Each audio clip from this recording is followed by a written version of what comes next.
নমস্কার শ্রোতা বন্ধুরা, ট্রিনিটি এবং গপ্পকথা থেকে আমি তোমাদের কুমারজিৎ, আর তোমরা শুনছো সুব্রতী হালদারের কলমে অবুঝ ভালোবাসা। শুনতে থাকো।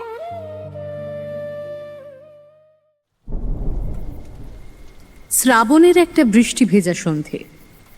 কিছুক্ষণ আগেই আকাশ জুড়ে মেঘ জমেছিল, এখন বৃষ্টি হয়ে ঝরছে। দক্ষিণ কলকাতার একটা বাড়ির ওপরতলার খোলা জানালার পর্দাগুলো দুলছে নিজের মতো করে। জোলো ছাট এসে ঢুকছে খোলা জানালা দিয়ে। ঘরটা ঘুটঘুটে অন্ধকার, ইলেকট্রিসিটি নেই। বেডসাইড টেবিলের ওপর রাখা ফোনটা কয়েকবার কেঁপে কেঁপে উঠল রিংটোনের সাথে। কেউ ফোন করছে। একবার, দুবার, তিনবার বেজে বেজে ফোনটা কেটে গেল। ক্ষণিকের জন্য শান্ত হয়ে ফোনটা আবারও বেজে উঠল। এইবার একজন টেবিল হাতড়ে ফোনটা নিয়ে কল রিসিভ করে নেশালো কণ্ঠে বলল, কে? আমি এখন বিজি আছি, ডোন্ট কল মি अगेन। অপর দিকের ব্যক্তি কিছুক্ষণ নীরব থেকে জবাব দিল, গুঞ্জন, এই গুঞ্জন, এই তুই কি ভুলে গেছিস নাকি যে আজ রাতে আমাদের স্টেজ প্রোগ্রাম আছে, আর আধ ঘন্টার মধ্যে আমাদের বেরোতে হবে ভাই। আর তুই এখানে মদ গিলে ঘুমোচ্ছিস। ওঠ ভাই ওঠ, প্রোগ্রামে না গেলে টাকা তো পাবোই না, উল্টে এই যে অ্যাডভান্সটা পেয়েছি সেটাও হাতছাড়া হয়ে যাবে। একটু বোঝ ভাই, শোনা ভাই আমার। এই তুই শুনছিস আমার কথা? গুঞ্জন, এই গুঞ্জন, এই সালা। গুঞ্জন কখন ফোনটা ওভাবে লাউড স্পিকারে ফেলে ঘুমিয়ে পড়েছে। এখন তার কোথাও যাওয়ার মুড নেই, এখন শুধু সে শান্তিতে ঘুমোতে চায়। এখন ফোন থেকেও হৃদয়ের কণ্ঠস্বর ভেসে আসছে না। ফোনটা কি কেটে গেল, নাকি নাকি হৃদয় বিরক্ত হয়ে নিজেই কেটে দিয়েছে? প্রথমেই বলে রাখি, এই যে যাকে এখন দেখছেন, হ্যাঁ, এই ব্যক্তি গুঞ্জন, ওরফে দ্য মেলোডি মাস্টার গুঞ্জন রহমান। এক সময়ের এই কলকাতা শহরের সবচেয়ে পপুলার মেল সিঙ্গার কাম কম্পোজার ছিল বলছি, কারণ এখন সেই পপুলারিটির ছিটে ফোঁটাও নেই। সবকিছু নিজেই হারিয়ে ফেলেছে, তবে কারণটা কেউ জানে না। হ্যাঁ, নেশাটা একটা কারণ হিসেবে চিহ্নিত করা যায়। এই নেশাটা এমনভাবে গুঞ্জনকে পেয়ে বসেছে যে সে এখন মদের বোতল ছাড়া চলতেই পারে না। দিনের প্রতিটা মুহূর্তে তার হাতে লাল পানির গ্লাস চাই। এমন একজন মাতালকে দিয়ে কি কেউ কাজ করাবে? ফলাফল আপনাদের সামনেই। ধীরে ধীরে গুঞ্জন পপুলারিটি হারালো, ফেম হারালো, মুভি কন্ট্রাক্ট হারালো, ইত্যাদি ইত্যাদি ইত্যাদি। এখন মাঝে মধ্যে দু একটা স্টেজ প্রোগ্রাম কপালে জোটে, তাও সেগুলো করতে নারাজ গুঞ্জন। আর ওই যে আরেকজনের নাম শুনলেন, হৃদয় হলো গুঞ্জনের ছেলেবেলার বন্ধু। গুঞ্জনের শুরু থেকে শেষ পর্যন্ত পাশে থাকার কসম খেয়েছে ছেলেটা, তাই বন্ধুর শত আঘাতও সে নীরবে সহ্য করে নেয়। কি করবে সে ছাড়া? দুজনেই তো অনাথ। একই সাথে তাদের অনাথ আশ্রমে বড় হয়ে ওঠা, আর তারপর একসাথে মিউজিক লাইনে আসা। এখনো জীবনের এই অংশে তারা একসাথে। হৃদয় আল্লাহর থেকে এইটুকুই চায় যেন তাদের বন্ধুত্বটা শেষ নিঃশ্বাস পর্যন্ত অটুট থাকে। বৃষ্টিটা এখন ধরে এসেছে। হৃদয় উদ্যত হয় গুঞ্জনের বাড়ি যাবার জন্য। বউকে বলে সে বেরিয়ে যায়। মাইসা, আমি বেরোচ্ছি, তুমি দরজাটা বন্ধ করে দাও আর শুয়ে পড়ো, ওকে? এই, তুমি বাড়ি কখন ফিরবে? ভোর হয়ে যাবে। হৃদয় বেরোনোর আগে ঘুমন্ত ছেলের মাথায় হাত বুলিয়ে বউয়ের কপালে চুম্বন করে বলল, চিন্তা করো না, আমি ফিরে আসবো তাড়াতাড়ি। এখন চলি, ওকে? গুঞ্জনের বাড়ি পৌঁছে কলিং বেল না বাজিয়ে ফোন করলো হৃদয়। 2-3বার ট্রাই করার পর অবশেষে শেষ রিংটা ফুরিয়ে আসার আগেই কল রিসিভ করলো গুঞ্জন। অপর প্রান্ত থেকে বলল, 2 মিনিট দাঁড়া, আমি আসছি। 2 মিনিট পর দরজাটা খুলে গেল। ভিতরে আয়। হৃদয় নিঃশব্দে ওর পিছু পিছু দোতলার সিঁড়ি ধরে উঠে ওর বেডরুমে গেল। বৃষ্টি এখন হচ্ছে না। আকাশের বুক থেকে মেঘ সরে ঝিলিক দিচ্ছে চাঁদ মামা। তারই জ্যোৎস্নায় আলোকিত হয়ে উঠেছে অন্ধকার ঘরের ভেতরটা। হৃদয় চেয়ার টেনে বসল। এই তুই এখনো রেডি হসনি? আমি আসার সময় দুবার কল করেছিল ওই চিন্ময় বিশ্বাস। দেখ ভাই, এই ডিলটা হাতছাড়া করা যাবে না, তুই প্লিজ একটু বোঝ। হো হো করে পাগলের মতো হেসে উঠল গুঞ্জন। হু ইস চিন্ময়? এরম 10টা চিন্ময় আমার ওখানে থাকে সালা। হাতি কাদায় পড়লে মশাতেও লাথি মারে, ও আমি দেখে নেবো। হৃদয় উত্তেজিত হয়ে বলল, পৃথিবী উল্টোপাল্টা হয়ে গেলেও এই নবাব পুত্রের নবাবই আনাটা যাবে না। এই শোন, আমাদের এখন হাতে কোনো কাজ নেই।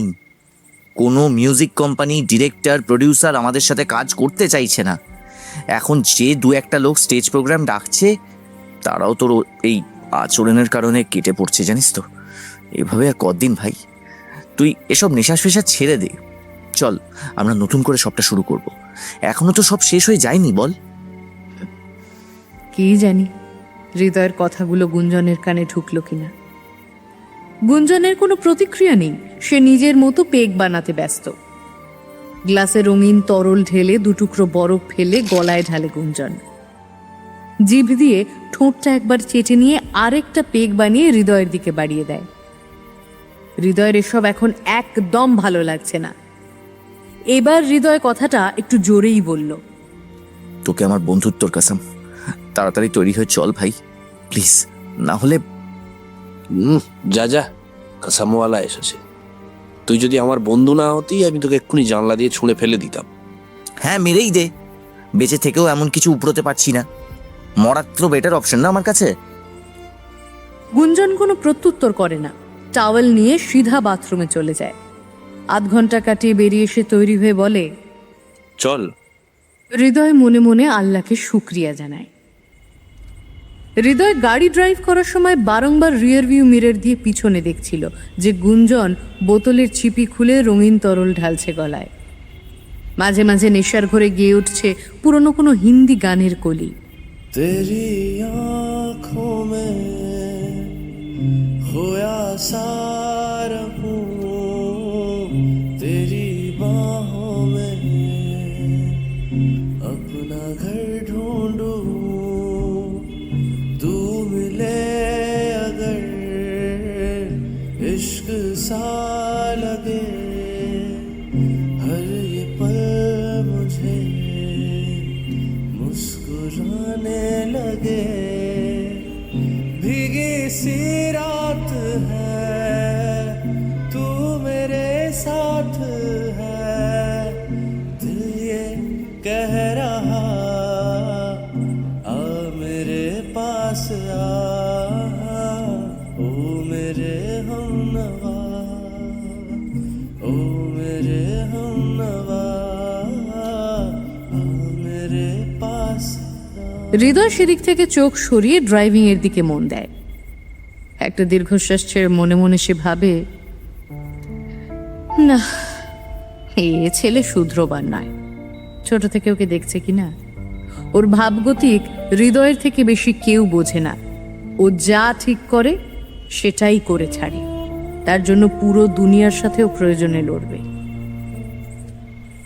গন্তব্যে পৌঁছে হৃদয় গাড়ি পার্ক করে এদিক ওদিক কাকে যেন খুঁজছিল।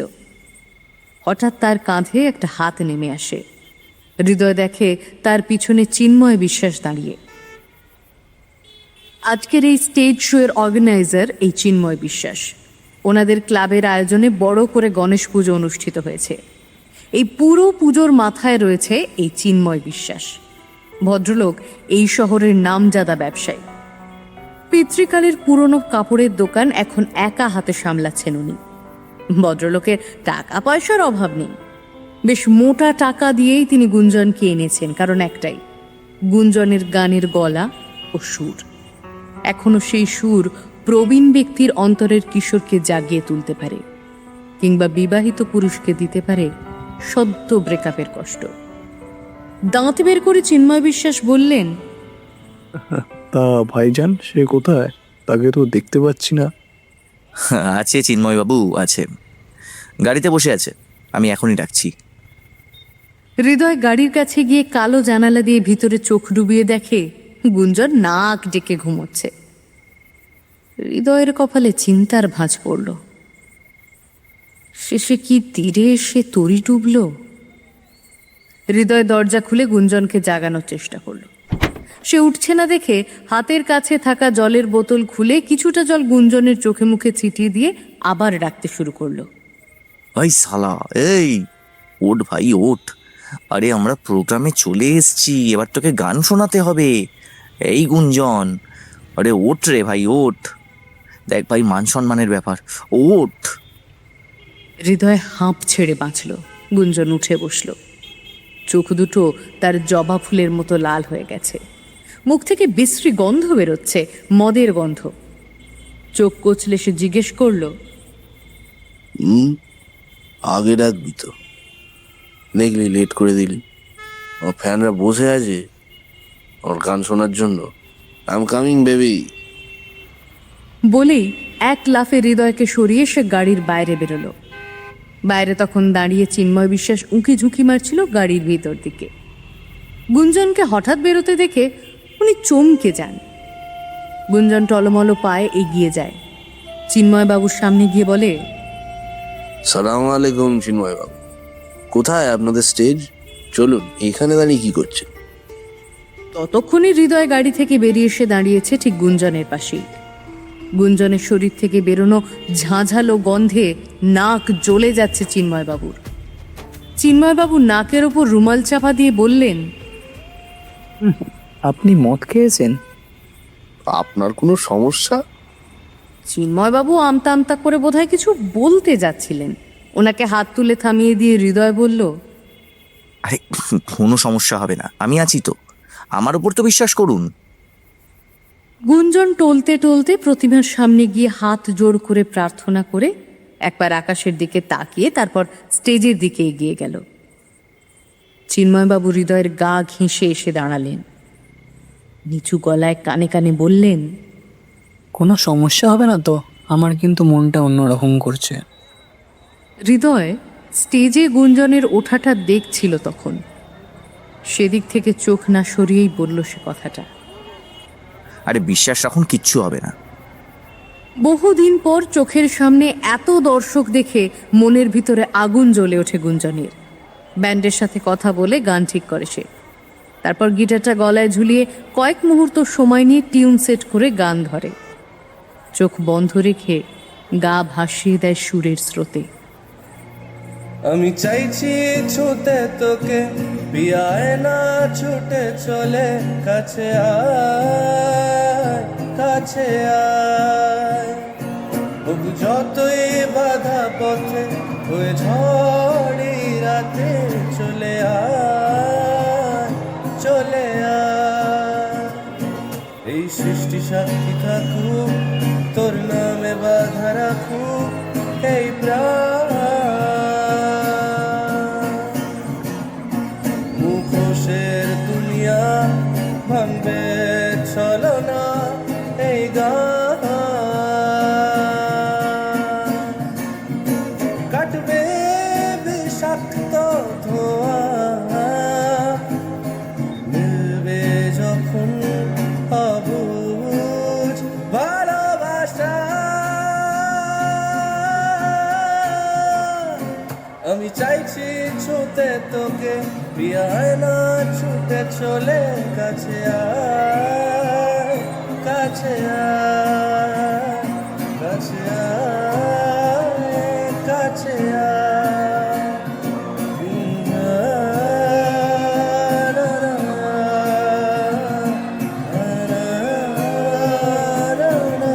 দর্শকদের মধ্যে প্রচণ্ড হইচই শুরু হয়ে যায়। অনেক দিনের অপেক্ষায় থাকার পর প্রিয় সঙ্গীত শিল্পীকে চেনা ছন্দে ফিরে পায় ভক্তগণ। কেউ কেউ আবেগে কেঁদে ফেলছে, কেউ বা জড়িয়ে ধরছে গুঞ্জনের দু হাত। আজ একটাই কথা প্রতিধ্বনিত হচ্ছে ভিড়ের মধ্যে, তাদের প্রিয় শিল্পীর নাম। আচমকা দর্শকের ভিড় থেকে কেউ বিয়ার ছুঁড়ে দেয় গুঞ্জনের গায়ে। গুঞ্জন প্রথমটায় পাত্তা দেয় না, নেহাত মজা বলে উড়িয়ে দেয়। কিন্তু পরের ঘটনাটায় গুঞ্জনের মাথায় রক্ত চড়ে যায়। সেই একই ব্যক্তি বিয়ারের একটা বোতল ছুঁড়ে মেরেছে গুঞ্জনের দিকে।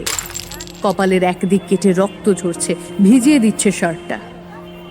গুঞ্জন আর নিজেকে ধরে রাখতে পারল না।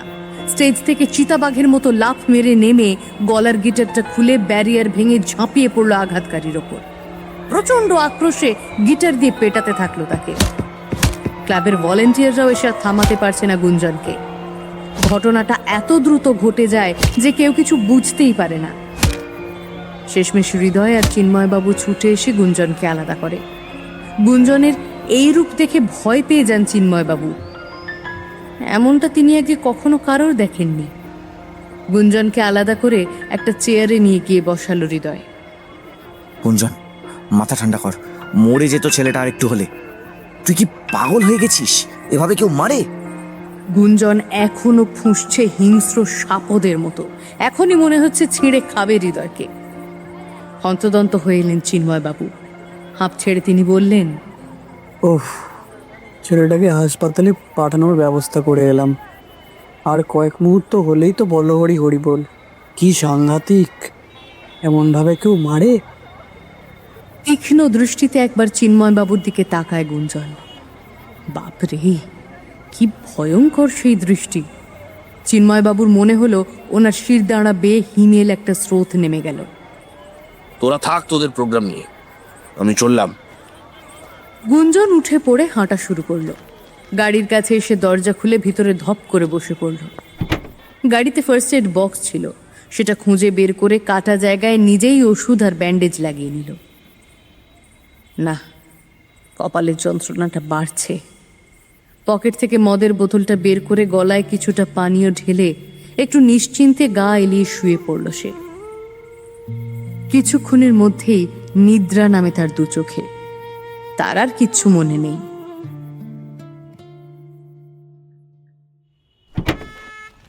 ট্যাক্সি থেকে নেমে একবার ভালো করে স্টুডিওর সামনেটা দেখে নেয় আরিবা।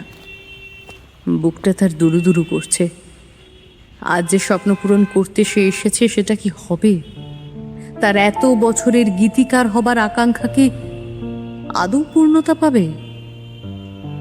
এক বুক আশা নিয়ে স্টুডিওর ভিতরে ঢুকলো আরিবা। স্টুডিওর ভিতরে ঢুকে তালগোল পাকিয়ে যায় আরিবার। এত বড় স্টুডিও সে আগে দেখেনি। তার সামনে লম্বা বিস্তৃত বারান্দা, তার দুপাশে সারি সারি ঘর। আরিবা এক পা দুপা করে হেঁটে যায়। শেষ প্রান্তের দ্বিতীয় ঘরের সামনে গিয়ে দরজায় টোকা দেয়। ভিতর থেকে একটা গম্ভীর কণ্ঠ শোনা যায়। Yes, come in. আরিবা দরজা ঠেলে নিঃশব্দে ভিতরে ঢোকে। দরজাটা বন্ধ করে দিন। আরিবা দরজা বন্ধ করে দেয়। Please have a seat. Ariba একটা সোফাতে গিয়ে বসে। তার হাঁটু কাঁপছে। অঙ্কিতের চোখ অন্যদিকে। সে খুব সূক্ষ্মভাবে মাপতে ব্যস্ত আরিবার শরীরটাকে। আরিবা ঠান্ডা গলায় বলে, স্যার, স্যার। অঙ্কিতের ঘোরটা কাটে। বলো, আই মিন বলুন। ওহ, আই সি, আপনি সেই আরিবা। আপনার লেখাগুলো আমি নিজে চেক করেছি। আপনার লেখার হাত নিঃসন্দেহে অসাধারণ। আমরা নিজেদের স্টুডিওতে কাজ দিতেও আপনাকে রাজি। উইকলি বেসিসে আপনাকে একটা করে গান লিখে দিতে হবে। টাকা পয়সা নিয়ে কোনো চিন্তা করবেন না। আপনার যা প্রত্যাশা তার চাইতে অনেক গুণ বেশি আমরা দেব। তবে কিছু ক্রাইটেরিয়া আছে। আপনি কি পারবেন? আরিবা উত্তেজিত কণ্ঠে বলল, আমি সবকিছু করতে রাজি আছি। আমার ছোটবেলার স্বপ্ন এটা স্যার। আপনি শুধু বলুন কি করতে হবে আমাকে। অঙ্কিত বাঁকা হাসি হাসে। ওকে। কথাটা বলে অঙ্কিত সোফা ছেড়ে আরিবার পিছনে এসে দাঁড়ায়। তার মুখটা আচমকা নামিয়ে দেয় আরিবার কাঁধের পাশে। আরিবার শরীরটা শিরশিরিয়ে ওঠে। অঙ্কিত কামুক কণ্ঠে বলল, oh baby, I want you for one night. আরিবার শরীরটা ঘেন্নায় অস্বস্তিতে ভরে উঠল। অঙ্কিত তাকে স্পর্শ করার আগেই শটান দাঁড়িয়ে সপাটে থাপ্পড় মারল আরিবা। হিসিসে কণ্ঠে দাঁতে দাঁত চেপে বলল, শোরের বাচ্চা, মায়ের সাথেও কি একইভাবে কথা বলিস? মেয়েদের সম্মান দিতে পারিস না? কি মনে করিস আমাদের? আমরা তোদের মতো জানোয়ারদের ভোগ্য বস্তু? আগামী দিনে এমন আচরণ কারোর সাথে করার আগে 100 বার ভাববি। অঙ্কিত তার পথ আটকানোর চেষ্টা করে, কিন্তু সাথে সাথেই আরিবা তার জিন্সের পকেট থেকে একটা ফোল্ডেড নাইফ বের করে উঁচিয়ে ধরে। প্রাণী বাঁচতে চাইলে সরে দাঁড়া। অঙ্কিত কোনো কথা বলল না, চুপচাপ গাল ধরে কুটিল দৃষ্টিতে দেখে গেল আরিবার চলে যাওয়া। তবে মনে মনে সে বলল, তো সব রহস্য আমি নিয়ে নেবো। Just wait and see. গুঞ্জনের ঘুমটা ভাঙল ফোনের রিংটোনে। ফোনের স্ক্রিনে হৃদয়ের নাম। আর মোড়া ছেড়ে উঠে বসল হৃদয়। কল রিসিভ করে বলল, গুড মর্নিং। অপর প্রান্ত থেকে হৃদয় ঝড়ের বেগে কথাগুলো বলল। ভাই এখন তুই পালিয়ে যা কোথাও। তুই বুঝতে পারছিস না কি হয়ে গেছে। তুই সত্যি বুঝতে পারছিস না, কিন্তু কাল রাতে তুই কি করেছিস তোর কিছু মনে আছে আদেও? গুঞ্জন কপালে হাত দিয়ে বুঝতে পারল ব্যান্ডেজ করা। মাথাটা ঝিমঝিম করছে এখন। স্মৃতিচারণা করতে গিয়ে আবছা আবছা ভাবে গতকালকে দৃশ্যপটগুলো দেখতে পেল গুঞ্জন। গলাটা আগের মতোই স্বাভাবিক রেখে সে বলল, কেন, কি হয়েছে? ঝেড়ে কাশ তো দেখি। তুই গতকাল রাতে যাকে মেরেছিস সে কে জানিস?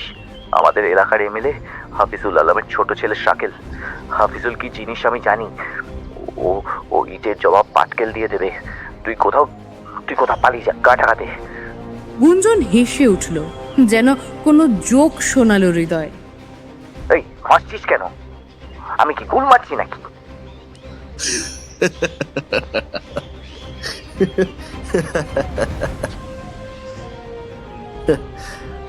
আমি একটা মামুলি এমএলএ কে ভয় পেয়ে পালাবো? আশালি তুই ও ও কি করবে? হ্যাঁ, ও কি করবে আমার? কলিং বেলটা লাগাতার বেজে উঠল কয়েকবার। গুঞ্জন কলটা কেটে দিয়ে দেখতে গেল কে এসেছে। দরজা খুলে গুঞ্জন দেখল জনাতিনে কনস্টেবল দাঁড়িয়ে। ওদের মধ্যে একজন বলল, আপনি গুঞ্জন রহমান? ইয়েস, আই এম গুঞ্জন রহমান। আপনারা এখানে? আপনাকে একবার আমাদের সাথে থানায় যেতে হবে, চলুন এখন।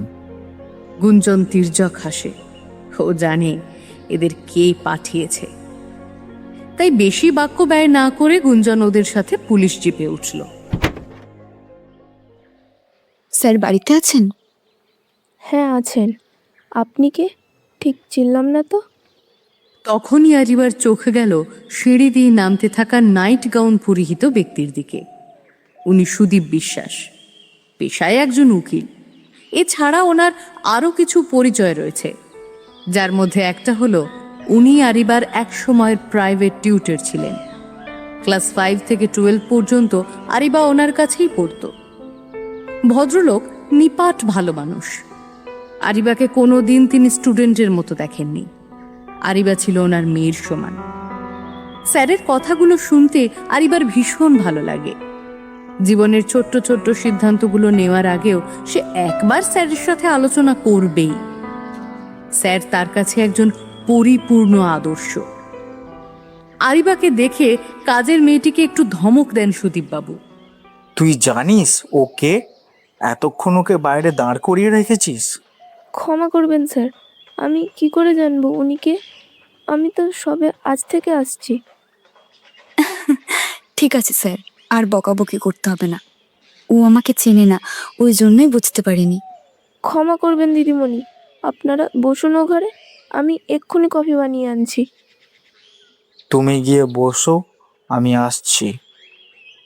আরিবা স্টাডি রুমে একটা সোফায় আরাম করে বসল। কিছুক্ষণ পর স্যারকে ঢুকতে দেখে নিজেকে গুছিয়ে নিল আরিবা। ওর সামনের সোফায় বসতে বসতে সুদীপবাবু বললেন, হ্যাঁ বলো আরিবা, কিছু আর্জেন্ট? আরিবা মুখ নামিয়ে রাখলো কিছুক্ষণ। সুদীপবাবু আন্দাজ করলেন আরিবার কিছু একটা হয়েছে, কারণ এই মেয়েকে তিনি বহু বছর ধরে দেখছেন। আরিবা বরাবরই সাহসী প্রকৃতির, খুব সহজে ভেঙে পড়ে না, বা আর 5টা মেয়ের মতো ওর চোখে জল আসে না। কিন্তু এখন আরিবাকে একটু অন্য মনস্ক দেখাচ্ছে। সুদীপবাবু গলার স্বর আরেকটু নরম করে বললেন, আবার কি সেই ট্রমাটা? আরিবা ওনার কথা শেষ করতে না দিয়েই বলে বসলো, আচ্ছা স্যার, আমাকে একটা কথা বলবেন? আজ খুব জানতে ইচ্ছা করছে। কি কথা? নিশ্চয়ই বলবো, যদি তা আমার জানা থাকে। এর মধ্যে কাজের মেয়েটা 2 কাপ কফি দিয়ে আবার চলে যায়। আরিবার চোখ তখন পায়ের দিকে। সে খুব নিচু স্বরে বলল, একটা মেয়ের শরীর কি তার জন্য অভিশাপ? সুদীপবাবু যে কিছুটা অবাক হলেন তা ওনার মুখ দেখেই বোঝা যাচ্ছে। আরিবার অদ্ভুত এই প্রশ্নের উত্তরে তিনি কি বলবেন এটা একটু ভাবতে হলো ওনাকে। হঠাৎ এই প্রশ্ন? আরিবা একটা দীর্ঘশ্বাস ফেলে বলল, কিশোরী বয়স থেকে অনুভব করছি এটা। প্রতিদিন কেউ না কেউ বুঝিয়ে দিচ্ছে চোখে আঙুল দিয়ে। আমাদের মেয়েদের শরীরটার দিকে যখন সাপদের মতো লোলক দৃষ্টিতে কেউ চেয়ে থাকে, তখন তখন মনে হয় ওই দুটো অঙ্গ যদি শরীর থেকে আলাদা করে দিতে পারতাম, তাহলে হয়তো এমন সব অভিজ্ঞতার সম্মুখীন হতে হতো না। সুদীপবাবুর মুখের অভিব্যক্তি দেখে বোঝা দায় যে ওনার অনুভূতি ঠিক কি। তিনি উঠে এসে আরিবার পাশে বসলেন। পরম স্নেহে ওর মাথায় হাত বুলিয়ে দিলেন।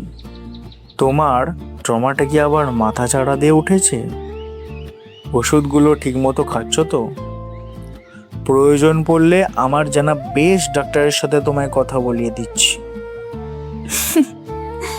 আমার কোনো ডক্টরের প্রয়োজন নেই স্যার, আমি ঠিক আছি এখন। I am totally fit. কিন্তু আজকের ঘটনাটা সত্যি ভুলতে পারছি না। কোন ঘটনা? আরিবার মুখে ঘটনাটা শুনে সুদীপবাবুর চোয়াল শক্ত হয়ে গেল। আমি খুব ভালো করে চিনি ওই স্ক্রাউন্ডেলটাকে। এর আগেও অনেকগুলো কেস পেয়েছি ওর নামে। আমি দেখছি ওকে, তুমি কোনো চিন্তা করো না। আর এসব নিয়ে এখন বেশি ভাবার দরকার নেই। শরীর খারাপ করলে তখন কি হবে? আল্লাহ তাআলা ওর মতো শয়তানের বিচার করবেন। আপনাকে নতুন করে কোনো ঝামেলা নিতে হবে না, এটা আমার অনুরোধ। আমি চাই না আমার জন্য আপনি অযথা টেনশন করে বিপি হাই করুন। বেশ, আমি কিছু করব না। ঘড়ির কাঁটা তখন 12টার ঘরে। 12টা বেজে গেছে। তোমায় এখন আর বাড়ি ফিরতে হবে না। আমি দিবাকে বলছি লাঞ্চের ব্যবস্থা করতে। তুমি বসো। গতকাল রাতের গুঞ্জনের মারামারির দৃশ্য হাওয়ার মতো ছড়িয়ে গেছে ইন্টারনেট মাধ্যমে। লোকমুখে নানা কথা রটে গেছে গুঞ্জনকে ঘিরে। অনেকে বলছে জীবনের সবকিছু হারিয়ে শোকে নাকি গুঞ্জনের মাথা খারাপ হয়ে গেছে। আবার অনেকে তাকে একজন নেশাগ্রস্ত সাইকো বলে আখ্যায়িত করছে। অবশ্য গুঞ্জনের সেসবে কিচ্ছু যায় আসে না। 5 জনের কথা সে কোনোদিনই কানে তোলে না। সে নিজের মতো বাঁচতে চায়, চায় গান, অনেক অনেক গান। 3 ঘন্টা গুঞ্জন লকআপে বন্দি। এক কোণে মুখ গুঁজে সে বসে আছে। পুলিশের 1001টা প্রশ্ন সে কানে তোলেনি। সে নিজের মতোই গুনগুন করছে।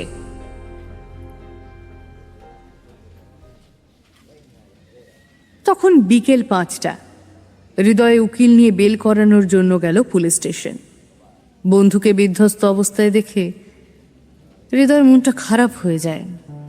যতই হোক গুঞ্জন তোর ছোটবেলার বন্ধু। বন্ধুর দুর্দিনে তাকেই সবার আগে ঝাঁপিয়ে পড়ে বন্ধুকে বাঁচাতে হবে। বর্তমান সময়ে এই শহরের সবচেয়ে বড় উকিল সুদীপবাবু। ওনার হাত যে আইনের চেয়েও কয়েক গুণ বেশি লম্বা, এটা পুলিশ কর্তারা খুব ভালো মতোই জানে। সুদীপবাবুর এক কথায় ইন্সপেক্টর বাধ্য হন নিজে গিয়ে লকআপ খুলতে। লকআপ খুলে দিলে আড়মোড়া ভেঙে বেরিয়ে আসে গুঞ্জন। বিজয়ীর হাসি তার মুখে। ইন্সপেক্টরের দিকে আর চোখে তাকিয়ে গুঞ্জন বলে, আমাকে বেঁধে রাখবে এমন জেল পশ্চিমবঙ্গে নেই। এরপর আমাকে ধরার আগে 100 বার ভাববেন। এখন আসি, আবার দেখা হবে। এই হৃদয়, চল।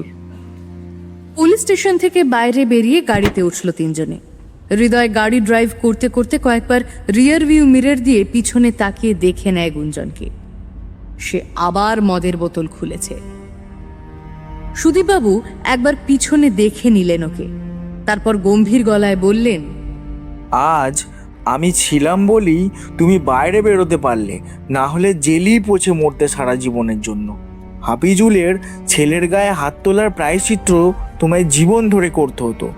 আচ্ছা, তুমি কি শুধরাবে না? আমি তো তোমাকে মাঝে মাঝে চিনতেই পারি না। এক সময় তোমার কণ্ঠের জন্য কিনা কলকাতার মানুষজন উন্মাদ ছিল, এখন সব হারিয়ে ফেলেছো তুমি গুঞ্জন। আমার অনুরোধ তোমার কাছে, প্লিজ নিজেকে এভাবে হারিয়ে ফেলো না, এখনো সময় আছে নতুন করে শুরু করার। সুদীপবাবু কথাগুলো যাকে বললেন সে তখন ওদিকে ব্যাকসিটে গায়েলেই নাক ডাকছে। নেশাটা আবার চড়েছে মাথায়। ছেড়ে দিন স্যার, আর কিছু নেই আমাদের হাতে। ও যা ভালো বোঝে সেটাই করে। ও যদি নিজেকে এভাবে শেষ করে দিতে চায় তাহলে দিক না। বেঁচে থেকেই বা ও কি করবে বলতে পারেন? কার জন্যে বাঁচবে ও? কিসের জন্য বাঁচবে? ওই যে পিছনে যেই মানুষটাকে দেখছেন, সে আজ শূন্য। না আছে অর্থ, না আছে বিষয় সম্পত্তি, না আছে প্রিয়জনের টান, কিচ্ছু নেই, কিচ্ছু না। হৃদয়ের গলা বুঝে আসে। চোখের কোণ বেয়ে পড়তে থাকা জলটা বাম হাতের তালু দিয়ে সে মুছে নেয়। সুদীপবাবু চোখ বন্ধ করে সিটের ওপর এলিয়ে দেন ক্লান্ত শরীরটা। দিন দুয়েক পরে সন্ধেবেলায় স্যারকে ফোন করে আরিবা জানায় সে একটা কাজের সুযোগ পেয়েছে।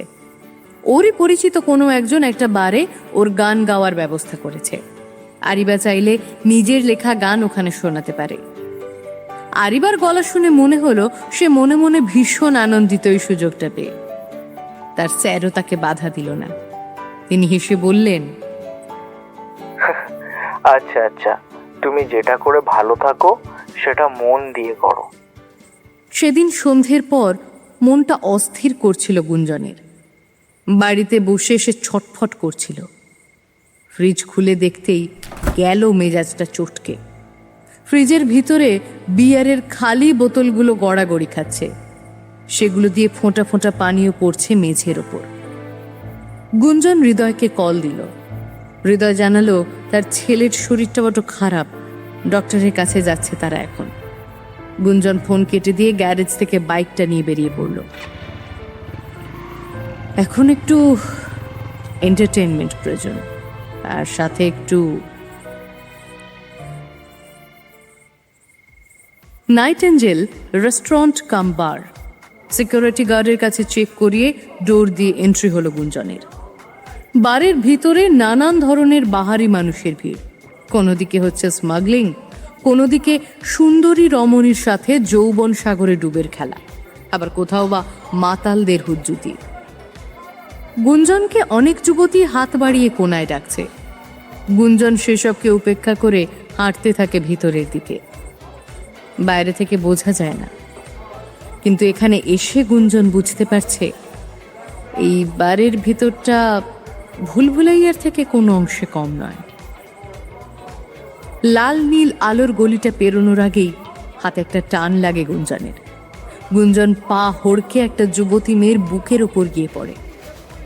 গুঞ্জন কিছু বোঝার আগেই মেয়েটা হাসতে শুরু করে লাস্যময়ী ভঙ্গিতে। গুঞ্জনের ঠোঁটের উপর উঙ্গুলি চালাতে চালাতে কামুক কণ্ঠে বলে,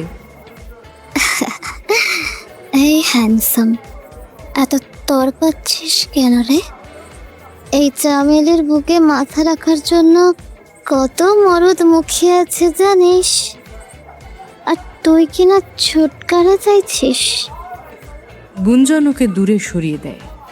চুপ শালি, নিজের কাজ করবে যা, নিয়ে এসেছে সোহাগ করতে, চল ভাগ। গুঞ্জন চলে যাওয়ার সময় পেছন থেকে শুনতে পায় চামেলি রাগে গজগজ করে গালাগাল করছে ওকে।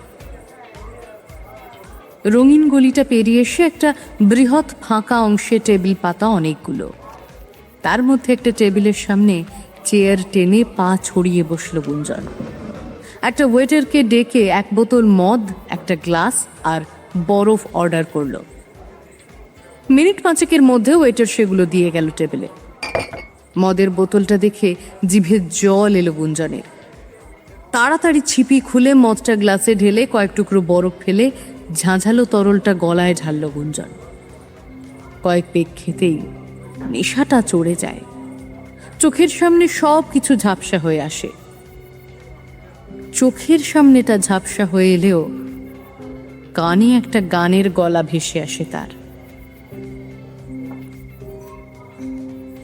মাথাটা একটু ঝাঁকিয়ে চোখ রোগড়ে এতক্ষণে হাত দুয়েক দূরে গিটার নিয়ে গান করা মেয়েটার দিকে চোখ গেল গুঞ্জনের। মদের নেশাটা নেমে যাচ্ছে মনে হচ্ছে। গুঞ্জন কপালে জমা বিন্দু বিন্দু ঘামগুলো হাতের তালু দিয়ে মুছে নেয়। তারপর হাঁ করে তাকিয়ে থাকে সামনের গান গাওয়া মেয়েটার দিকে। এই গানের সুরটার সাথে সে পরিচিত।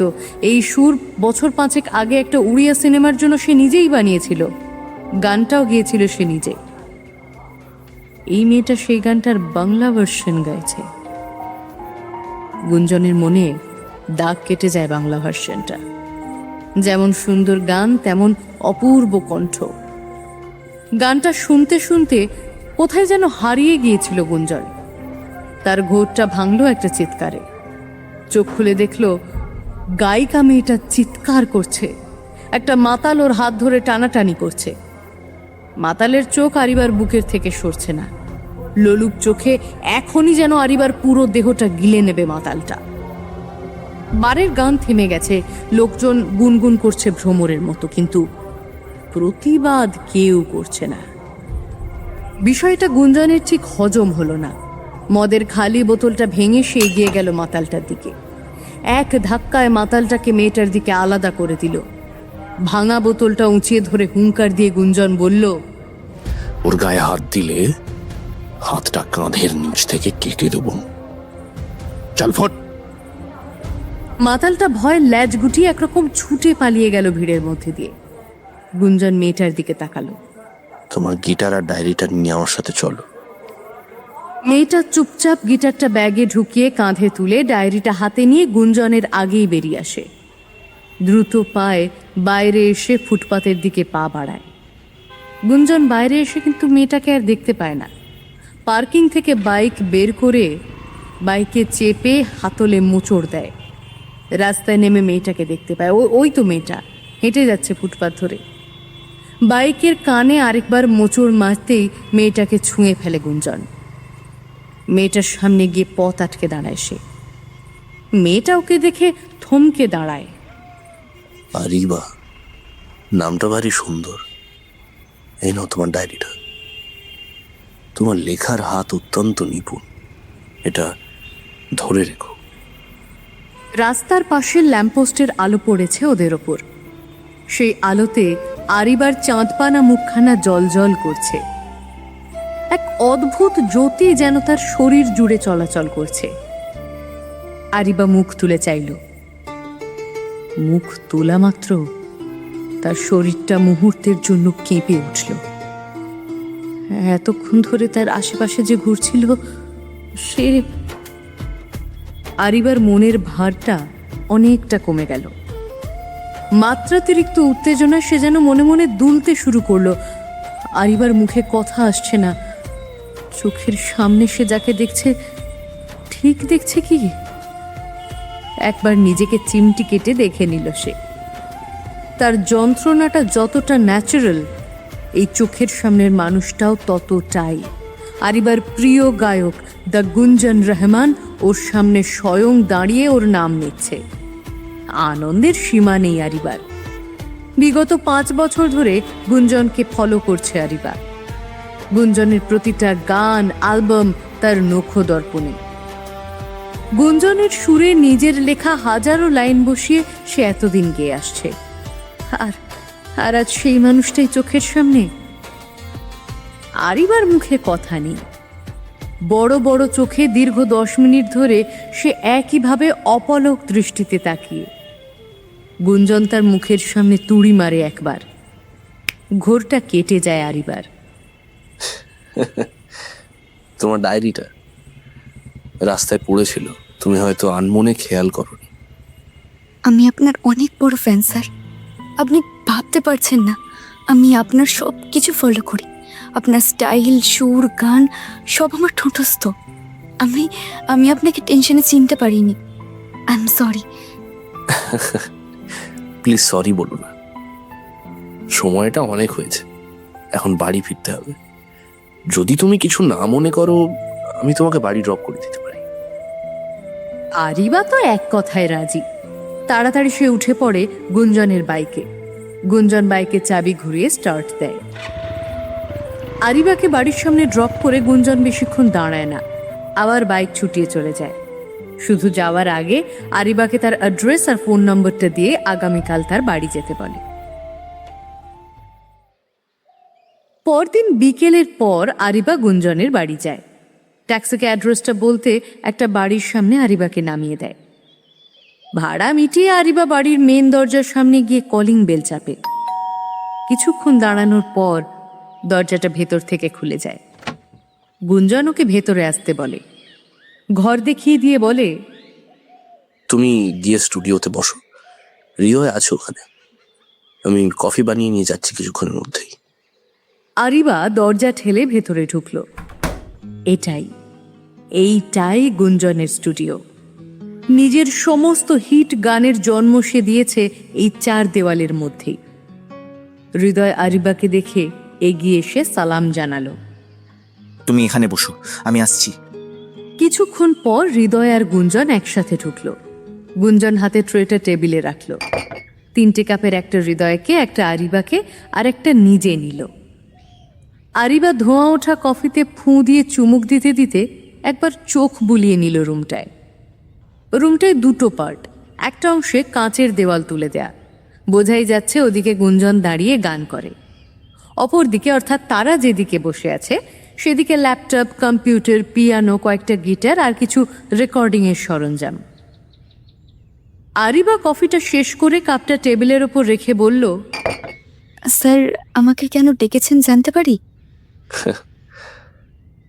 আমি ভাবছি সবটা নতুন করে শুরু করলে কেমন হয়। গতকাল আমি সারা রাত জেগে শুধুই ভেবে গেলাম। অবশেষে এখন আমি সিদ্ধান্তে এসেছি যে আবার শুরু করা যেতে পারে। এই সিদ্ধান্ত নিতে কে সাহায্য করেছে জানো? তুমি। হ্যাঁ, তুমি আমাকে সাহায্য করেছো। তোমার লেখা গানগুলো আমার বুকে আঁচড় দিয়েছে। আমার মনে হয়েছে আমরা দুজনে এক হলে আবার সেই পুরনো ছন্দে আমি ফিরতে পারবো। তুমি হেল্প করবে তোমায়? গুঞ্জনের 2 চোখ ভরা আশা। আরিবার চোখের স্বপ্নগুলো আজ যেন মাধ্যম পেল। আরিবার শব্দগুলোকে সুরের সংস্পর্শে আনার পথ দেখালো গুঞ্জন। করব, আমরা নতুন করে শুরু করব। আমি সব জানি আপনার জীবনে কয়েক বছরে ঠিক কি কি ঘটেছে। আপনার ভক্ত হিসেবে সে খবর আমি রেখেছি। এমনকি কিছুদিন আগের ওই প্রোগ্রামটার ঘটনাও স্যার আমাকে বলেছেন। স্যার? সুদীপ স্যার, উনি আমার ছেলেবেলার গৃহশিক্ষক। আমার মেয়ের মতো স্নেহ করেন। আমার ভালো খারাপ সবটাই উনি দেখেন। আসলে নিজের কেউ নেই তো, তাই উনি আমার গার্জেন। তোমার বাবা মা নেই? আমার যখন 10 বছর বয়স তখন ওনারা মারা গেছে। একটা গাড়ি দুর্ঘটনা আর সব শেষ। এরপর আমি কাকার কাছে মানুষ হই। আর কথাটা শেষ করে না আরিবা। গুঞ্জনের ব্যাপারটা কিন্তু চোখ এড়ালো না। মনে হলো আরিবা যেন কিছু একটা এড়িয়ে যাচ্ছে। তার মুখে নেমে এসেছে অমাবস্যার অন্ধকার। গুঞ্জন একবার খুক খুক করে উঠল। তারপর হেসে উঠে পরিস্থিতিকে স্বাভাবিক করতে বলল, বেশ, ওসব এখন থাক, চল আমরা কাজ শুরু করি। হৃদয়, তুই ওদিকটা দেখ। Okay bro. ঘরের আলো পরিবর্তন করে গুঞ্জন, একটা নীল আলো জ্বেলে দেয়। গিটার হাতে আরিবার সামনে এসে বসে। স্ট্রিংয়ের ওপর কিছুক্ষণ টুংটাং করে টিউন সেট করে আরিবাকে একটা ফ্রেশ গান লিখতে বলে। ডোন্ট ওয়ারি, তুমি সময় নিতে পারো, কোনো তাড়াহুড়ো নেই। বারে যেরকম একটা গান শুনিয়েছিলে সেরকম একটা লিখে দাও। আরিবা ডায়েরিটা খুলে একটা ব্ল্যাঙ্ক পেজ বের করে। মুখ নামিয়ে চোখ বন্ধ করে অনেকক্ষণ বসে থাকে সে। কলম নড়ছে না এক চুল। গুঞ্জন গা এলিয়ে দেয় সোফায়, কিছুক্ষণ পায়চারিও করে। তবুও এক লাইনও বেরোচ্ছে না আরিবার কলম থেকে। অনেকটা সময় পিনপতন নীরবতা চলে। আরিবা উসখুস করছে দেখে গুঞ্জন জিজ্ঞেস করে, 2 ঘন্টা ধরে আমরা বসে আছি, এখনো এক লাইন তুমি লিখতে পারোনি। কারণটা কি আরিবা? তোমার কি শরীর খারাপ লাগছে নাকি অন্য কোনো প্রবলেম? আরিবা কিছু বলে না, চুপ করে মাথা নিচু করে বসে থাকে। এবার গুঞ্জনের রাগটা একটু বেড়ে যায়, একটু জোরেই সে বলে, কি হলো, উত্তর দাও, কি প্রবলেম তোমার? চমকে ওঠে আরিবা। ডায়েরিটা বন্ধ করে ব্যাগে ঢুকিয়ে কাঁধে তুলে নেয় ব্যাগ। উঠতে উঠতে বলে, এখানে গান লিখতে পারবো না আমি এখন আসছি। ও চলেই যাচ্ছিল। গুঞ্জন ওর হাতটা চেপে ধরল। What happen? লিখতে পারবে না কেন? এতদিন এত এত গান এখানে হয়ে আসছে, আমি নিজের হাতে হাজারো গান এখানে এই রুমে কমপ্লিট করেছি, আর তুমি বলছো লিখতে পারবে না? পাগল হয়ে গেছো? আরিবাও গলার স্বর চড়ায়। হ্যাঁ, এখানে গান বানানো হয় ঠিকই, কিন্তু লেখা লেখা কি হয়? স্টুডিওতে আমরা গানের মিউজিক বানাই, গান লিখি না। এভাবে যন্ত্রের মধ্যে থেকে একটা গান লেখা সম্ভব নয়। গানের জন্ম এভাবে হয় না। এই পৃথিবীতে যতগুলো হিট গান হয়েছে, যেগুলোকে মানুষ আজকের দিন পর্যন্ত মনে রেখেছে, এমনকি ভবিষ্যতেও মনে রাখবে, খোঁজ নিয়ে দেখবেন সেগুলো 4 দেওয়ালের মধ্যে লেখা হয়নি। আমরা আজ একটা গান বানাবো, সেটা কয়েক মাস হয়তো মানুষের মুখে মুখে শোনা যাবে, কিন্তু যদি সেই গানের মধ্যে ইমোশন আর ফিলিংস মিসিং থাকে, তবে সেটাকে কখনোই মানুষ মনে রাখবে না, সবাই ভুলে যাবে সেটা। গুঞ্জনের চোয়াল শক্ত হয়ে যায়। তুমি কি চাও? আমি এমন কিছু লিখতে চাই যেটা মানুষের মনে দাগ কাটবে, মানুষ নিজেদের জীবনের সাথে সেটা রিলেট করতে পারবে। হৃদয় নিঃশব্দে সব কিছু দেখছিল। গুঞ্জন একবার ওর দিকে তাকিয়ে বলল, আমরা একটু আসছি, তুই থাক এখানে, তুমি চলো আমার সাথে। কিন্তু কোথায়? গীতের খোঁজে। গুঞ্জন ওর হাত ধরে টানতে টানতে নিয়ে যায়। আরিবা ওর কথা কিচ্ছু বুঝতে পারে না। হাই রোড ধরে বাতাস চিরে ছুটে চলেছে বাইকটা। বাইকটার পাশ ঘেঁষে মাঝে মধ্যে সাঁই সাঁই শব্দ করে বেরিয়ে যাচ্ছে একটা দুটো মাল ভর্তি পাঞ্জাবি লরি। আকাশে এই কিছুক্ষণ আগেও যে চাঁদকে দেখা যাচ্ছিল, সে এখন নিদ্রা গিয়েছে মেঘের কোলে। নিকষ কালো মেঘদল আড়াল করেছে তাকে পৃথিবীর থেকে। গুঞ্জন বাইকের স্পিডটা আরো একটু বাড়ালো। বাইকটা এখন এতটাই জোরে ছুটছে যে পিছনে বসা আরিবার মনে হচ্ছে এই বুঝি সে উড়ে যাবে হাওয়ার সাথে। সে তেমন স্বাস্থ্যবতী নয়, তাই উড়ে যাওয়াটা নেহাত অস্বাভাবিক কিছু নয়। আরিবা একবার বলল বটে কথাটা, কে জানে গুঞ্জনের কানে গেল কিনা। আপনি প্লিজ স্পিডটা কমান, আমার ভয় করছে এবার। আমি কিন্তু উড়ে যাব। কোথায় নিয়ে যাচ্ছেন আমাকে সেটাও তো বলছেন না। গুঞ্জন কোনো উত্তর দিল না। গাড়ির স্পিডটা কমে এলো। হঠাৎ করে একটা জায়গায় এসে গাড়ি থামালো সে। নেমে পড়ো, আমরা এসে গেছি। আরিবা গাড়ি থেকে নেমে আশপাশটা ঘুরে দেখল। এদিকে রোড সোজা চলে গিয়েছে। খাঁ খাঁ করছে পরিবেশটা, এক অমানবিক নীরবতা বিরাজমান। সামনেই দুপা এগিয়ে আরিবা দেখল তার চোখের সামনে এক আকাশ সমান বিস্তৃত ঘাস জমি। জমির শেষ অংশে জমির সীমানা ছুঁয়ে বয়ে চলেছে নীল মুক্তোর মতো স্বচ্ছ একটা নদী। এমন অন্ধকারে ঘেরা পৃথিবীটাকেও নিজের উজ্জ্বলতা দিয়ে উজ্জ্বল করে তুলেছে নদীটা। আরিবার ঠোঁটে খেলা করছে ওই নদীটার মতোই উজ্জ্বল হাসি। তার মন চাইছে নদীটার কাছে ছুটে যেতে, ছুঁয়ে দেখতে, একবার অনুভব করতে তার জলের শীতলতা। অস্ফুটে আরিবা বলে ওঠে, কি নাম এই নদীর? গুঞ্জন মন্ত্রমুগ্ধের মতো হাঁ করে দেখছিল আরিবাকে। তার প্রশ্নটার কোনো উত্তর নেই ওর কাছে। গুঞ্জন ঠোঁট উল্টে বলল, জানি না। আরিবা হয়তো শুনতে পায়নি গুঞ্জনের কথাটা।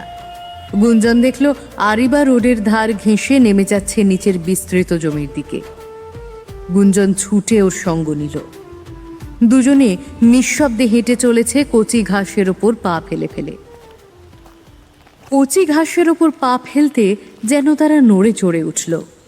এতক্ষণের তাদের দীর্ঘ ঘুমে ব্যাঘাত ঘটিয়েছে ওরা দুজন, তাই হয়তো অভিমানে কুঁকড়ে গিয়েছে তারা। নদীটা সামনে আসতেই তার উজ্জ্বলতায় যেন গুঞ্জন আর আরিবার শরীরগুলো আলোকোজ্জ্বল হয়ে উঠল। আরিবা কাঁধের ব্যাগটা খুলে এক পাশে ছুঁড়ে দিয়ে জুতো ফেলে ধীরে ধীরে নদীর জলে পা ডুবল। হাতের ইশারায় গুঞ্জনকেও পাশে বসতে বলল। গুঞ্জন জুতো জোড়া খুলে আরিবার পাশে গিয়ে নদীতে পা ডুবিয়ে বসল। এখন নিস্তব্ধতাটা এতটাই যে নদীর স্রোত এবং সনসন ছুটে চলা বাতাসের সাথে সাথে নিজেদের হৃদস্পন্দনটাও শুনতে পাচ্ছে ওরা। গুঞ্জনের এই প্রথমবার এমন অনুভূতি হচ্ছে। আরিবার সংস্পর্শে এলেই তার কানে ভাসছে একটা মিষ্টি সুর। আরিবা চোখ বন্ধ করে এই মুহূর্তটাকে বাঁচতে চাইছে। নদীর শীতল জলের ছোঁয়ায় যেন নতুন প্রাণ পেল সে।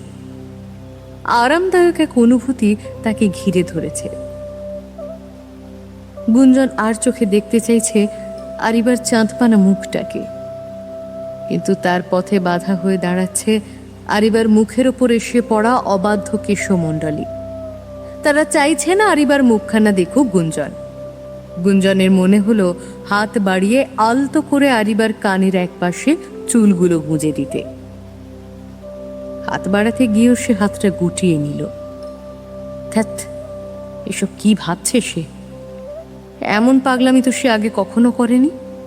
আজ হঠাৎ হলোটা কি? আরিবার সঙ্গ তার ভালো লাগছে ঠিকই, তাই বলে এতটা? ধুর, এই হৃদয়টাও আবার ফোন করছে এখন, ব্যাড টাইমিং। গুঞ্জন ফোনটা ফ্লাইট মোড করে পকেটে রেখে দেয়। আরিবা চোখ খুলে গুঞ্জনের দিকে তাকাতেই গুঞ্জন নিজেকে একটু গুটিয়ে নেয়। তার মনে হলো আরিবা কি বুঝতে পেরেছে? গুঞ্জন হাঁ করে এতক্ষণ যে তাকেই দেখছিল, কিন্তু আরিবা অন্য কথা বলল। সে মৃদু হেসে বলল, ধন্যবাদ এত সুন্দর একটা মুহূর্ত উপহার দেওয়ার জন্য। বন্ধুত্বে no thank you, no sorry. Ariba ভাবল, বন্ধু? তার মনের কথাটা শুনতে পেয়েই বোধহয় গুঞ্জন বলল, বন্ধু। কেন, আমি কি তোমার বন্ধু হতে পারি না? না না, কি যে বলেন। হ্যাঁ পারি তো, আমরা বন্ধু আজ থেকে। এইভাবে বললে শুনবো না। প্রথমত আপনি বলা চলবে না, তুমি, শুধু তুমি। আচ্ছা তুমি। গুঞ্জন আকাশের দিকে একবার দেখল। বিদ্যুৎ ঝিলিক দিচ্ছে মেঘের আড়ালে, বৃষ্টি শুরু হবে। শান্ত কণ্ঠে বলল, এই কথাটা আমি কোনোদিনও কাউকে বলিনি, এমনকি নিজের কাছের বন্ধু হৃদয়কেও নয়। আজ তোমাকেই বলছি। এই মাঠ, নদী, এই বাতাস, আকাশের ওই চাঁদ তারা আমার অনেক নিঃসঙ্গ রাতের সাক্ষী হয়েছে। আমার ভাঙা গড়া, খারাপ ভালো সবটা ওদের জানা। আমার যখন খুব বেশি মন খারাপ করে, নিজেকে খুব একা লাগে, আমি এখানে এসে চুপচাপ নদীর জলে পা ডুবিয়ে শত শত প্রহর কাটিয়ে দিই। জানি না কেন আমার খুব আপন মনে হয় এই নদীটাকে। মনে হয় ওই নদীর জলে আমার বাবা মার প্রতিচ্ছবি দেখতে পাই। গুঞ্জন চুপ করে যায়। আরিবার চোখটা চিকচিক করছে। একটা চাপা কান্না উঠে আসতে চাইছে ওর গলা দিয়ে। ওরও তো কেউ নেই। আজ থেকে এই নদী ওর আপনজন হলো। তবে আজ থেকে আমারও আপনজন হলো এই নদী। তুমিও একটা নতুন সঙ্গী পেলে এখানে। গুঞ্জন মুখ তুলে চায় ওর দিকে। আরিবার চোখে জল, ও কাঁদছে। তুমি তুমি কাঁদছো? আরিবা তাড়াতাড়ি চোখের জলটা মুছে নেয়। জোর করে হাসি টেনে বলে, না না, কাঁদছি না। মিথ্যেটাও ঠিক করে বলতে পারো না।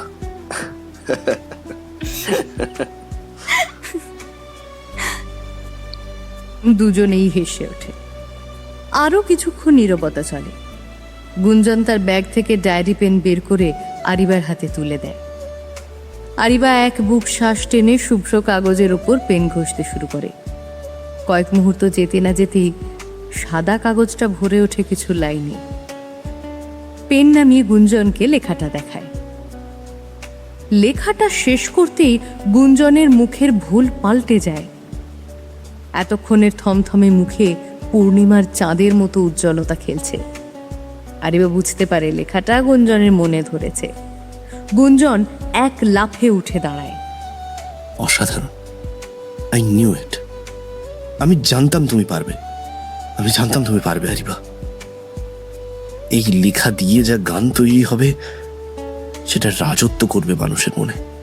আমি কথা দিচ্ছি তোমায়, এই গানটা আমি নিজের 200% দিয়ে বানাবো। কালই, হ্যাঁ কালই আমরা মিউজিকের কাজ শুরু করব। আরিবার আনন্দের সীমা থাকে না। তার এত বছরের পরিশ্রম এবার ফল দেবে। কপালে টপ করে এক ফোঁটা জল পড়ে। আরিবা উপরে তাকিয়ে দেখে বৃষ্টি নামছে। চলো, বৃষ্টি আসছে। দুজনে ছুটতে শুরু করে সবুজ জমির ওপর দিয়ে। বৃষ্টিটা জোরে নামে এবার। ততক্ষণে গুঞ্জনের চোখ পড়েছে টিনের চাল বিছানো একটা দোকানের দিকে। সম্ভবত চায়ের দোকান। মাঠের এক কোণে থাকা ওই দোকানে গিয়েই মাথা গোঁজে দুজন। চুড়িদারের ওড়না দিয়ে মুখ মুছছিল আরিবা। গুঞ্জন তার উদ্দেশ্যে বলল, চা খাবে? চা? এখন কিভাবে? এই যে দোকানের ভিতরেই আশা করি সবকিছু পেয়ে যাব। তুমি 5 মিনিট বসো, আমি চা বানিয়ে ফেলছি। হাতের কাছে পড়ে থাকা একটা আধলা ইঁট দিয়ে দোকানের তালাটা ভেঙে দরজা খুলে লাইট জ্বালিয়ে গুঞ্জন খুঁজে দেখে চা বানানোর সব উপকরণ, ওভেন, গ্যাস ইত্যাদি আছে কিনা, এবং সেগুলো সে পেয়েও যায় ভাগ্যক্রমে। আর কি, মিনিট 5 মধ্যে গরম গরম ধোঁয়া ওঠা চায়ের গ্লাস ধরিয়ে দেয় আরিবার হাতে। আরিবা দুবার ফুঁ দিয়ে চায়ের কাপে চুমুক দেয়। দারুণ হয়েছে। তোমার রান্নার হাত যে মন্দ নয় সেটা চাটা খেয়েই বুঝতে পারছি। একদিন বাড়িতে নিমন্ত্রণ চাই। নিশ্চয়ই, একদিন তোমাকে নিজের হাতে রেঁধে খাওয়াবো। এরপর তারা কিছুক্ষণ গল্প গুজব করেই কাটায়। ততক্ষণে বৃষ্টিটাও হঠাৎ যেমন এসেছিল তেমনই হঠাৎ করেই থেমে যায়। চলো তাহলে, অনেকটা পথ যেতে হবে, রাতও হয়েছে। চলো। কেটে যায় 2 সপ্তাহ। গান পুরোপুরি রেডি। প্রিমিয়ারে বসিয়ে দিয়েছে হৃদয়। খুব যত্নে বানানো কাজ এটা। গুঞ্জনের জীবন কি এবার নতুন মোড় নেবে? দেখা যাক শ্রোতাদের প্রতিক্রিয়া কেমন হয়। সেদিনই সকালে ঘটল ঘটনাটা। প্রথমে একটা আননোন নম্বর থেকে কল করে কেউ একজন আরিবাকে হুমকি দিল। কিরে, কেমন আছিস? চিনতে পারছিস? আমি অঙ্কিত চৌধুরী, বর্তমানে one of the biggest composer of Bengal. তুই কি ভেবেছিলিস আমাকে চড় মেরে তুই শান্তিতে থাকবি? তুই দেখতে থাক এখন তোর সাথে কি কি হয়। অঙ্কিত ফোনটা কেটে দিতেই দরজায় কতগুলো ধাক্কা পড়ে একসাথে। আরিবা দরজা খুলে দেখে বাড়িওয়ালা আর তার দলবল এসেছে। ওর বুঝতে বাকি রইল না ওদের কি কারণে এই অসময়ে এখানে আসা। একরকম আবর্জনার মতো বাড়িওয়ালা তাকে ছুঁড়ে রাস্তায় ফেলে দেয়। আরিবার দিশেহারা লাগে। সে অনেকবার অনুরোধ করে, পায়ে পড়তেও বাকি রাখেনি, কিন্তু কোনো লাভ হয় না। বদলে আরিবাকে যাচ্ছে তাই বলে অপমান করে তাড়িয়ে বের করে দেয় ওরা। এখন কোথায় যাবে আরিবা? স্যার তো বাড়িতে নেই, মাসখানেকের জন্য বিদেশে গেছেন লম্বা ছুটিতে। আরিবা রাস্তার একপাশে গিটারটা নিয়ে ধপ করে বসে পড়ে। চোখের দুকুল ছাপিয়ে নোনা জল ঝরে। আর ঠিক সেই সময় দেবদূতের মতো আরিবার সামনে আসে হৃদয়। আরিবাকে ওইভাবে রাস্তায় বসে থাকতে দেখে হৃদয় ওকে সাথে করে নিয়ে যায়। কলিং বেলটা বাজার প্রায় সাথে সাথেই দরজা খুলে গুঞ্জন দেখল আরিবা দাঁড়িয়ে। এ কি অবস্থা হয়েছে তার? চোখের কাজল ঘেঁটে গেছে, গোলাপি চিকন গালে সরু জলের ধারার ছাপ স্পষ্ট বোঝা যাচ্ছে, চুল এলোমেলো। যেন মনে হচ্ছে ওর ওপর দিয়ে কোনো ঝড় বয়ে গেছে। গুঞ্জন তাড়াতাড়ি ওর কাঁধ থেকে ব্যাগ আর গিটারটা নামিয়ে নিল।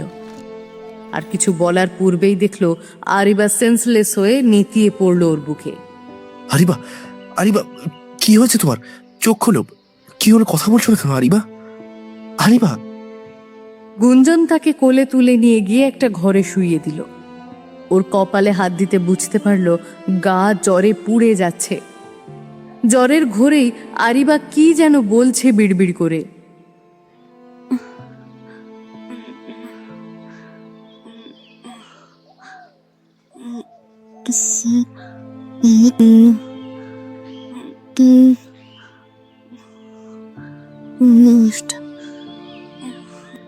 গুঞ্জন ওর মুখের কাছে কান পেতে শোনার চেষ্টা করলো।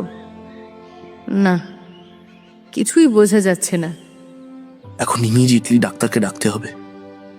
ডক্টরকে কল করলে ডক্টর এসে দেখে যায় আরিবার 103 জ্বর। সে রীতিমতো থরথর করে কাঁপছে। গুঞ্জন একটা এক্সট্রা কম্বল চাপা দেয় ওর গায়ে।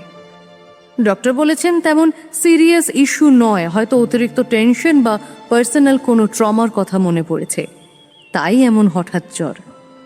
ডক্টর ইঞ্জেকশন পুশ করে দিয়ে প্রয়োজনীয় কিছু ওষুধ প্রেসক্রাইব করে ইমিডিয়েটলি ওষুধগুলো আনতে বলেন। যাওয়ার সময় এও বলে যান জ্বরটা দিন দুয়েকের মধ্যে কমে যাবে, না কমলে একবার কল করতে। 2 দিন কেটে গেল। এই 2 দিন ধরে ঠায় আরিবার মাথার পাশে বসে কপালে জলপট্টি দিয়েছে গুঞ্জন। খুব আর্জেন্ট না হলে এক মুহূর্ত তাকে চোখের আড়াল হতে দেয়নি। এই 2 দিন যে কিভাবে কেটে গেল একমাত্র গুঞ্জন আর হৃদয় ভালো জানে। গুঞ্জন নিজের সব কাজ ফেলে টাইম খাওয়ানো, ওষুধ দেওয়া, জলপট্টি সব চালিয়ে গেছে নিয়ম করে। আজ 2 দিন পর জ্বরটা নেমেছে আরিবার। গা ভিজে উঠেছে ঘামে। খোলা জানালা দিয়ে ভোরের প্রথম আলো মুখের ওপর পড়তে ঘুমটা ভেঙে গেল আরিবার। আস্তে আস্তে চোখ খুলে সে নিজেকে একটা ঘরের বিছানায় আবিষ্কার করল। পাশে তাকিয়ে দেখল তার ঠিক মাথার কাছেই বসে আছে গুঞ্জন। খাটে মাথা রেখে সে ঘুমোচ্ছে। শরীরটা খুব দুর্বল লাগছে এখনো। উঠে বসার চেষ্টাটুকুও করতে পারে না সে নিজে নিজে। তার ঘুম ভাঙতেই গুঞ্জনের ঘুমটাও ভেঙে গেল। চোখ খুলে আরিবার ঘুম ভেঙে গেছে দেখে সে বলল, তোমার ঘুম ভেঙে গেছে? এখন কেমন লাগছে? আরিবার কপালে হাত দিয়ে গুঞ্জন বুঝলো জ্বরটা আর নেই, গা এখন ঠান্ডা। আরিবা ক্লান্ত কণ্ঠে বলল, শরীরটা খুব দুর্বল লাগছে। আমার কি হয়েছিল বলবে? জ্বর এসেছিল কি? তখনই ঘরের দরজায় ঠক ঠক শব্দ হয়। হৃদয়ে এসেছে। আসতে পারি? আয় আয় ভিতরে আয়। হৃদয় ভিতরে ঢুকে একটা ট্রেতে আনা স্যুপটা গুঞ্জনের হাতে ধরিয়ে বলল, আমার একটু কাজ আছে বুঝলি, তুই থাক, আমি আবার পরে আসবো দেখা করতে। আর তুমি কেমন আছো আরিবা? ভালো। বেশ বেশ, তুমি তাড়াতাড়ি সুস্থ হয়ে যাও। আমরা আরো নতুন গান বানাবো একসাথে। ও আচ্ছা, গান বলতে মনে পড়লো, গুঞ্জন হয়তো তোমাকে বলতে পারিনি এখনো, কিন্তু একটা গুড নিউজ আছে। কি গুড নিউজ?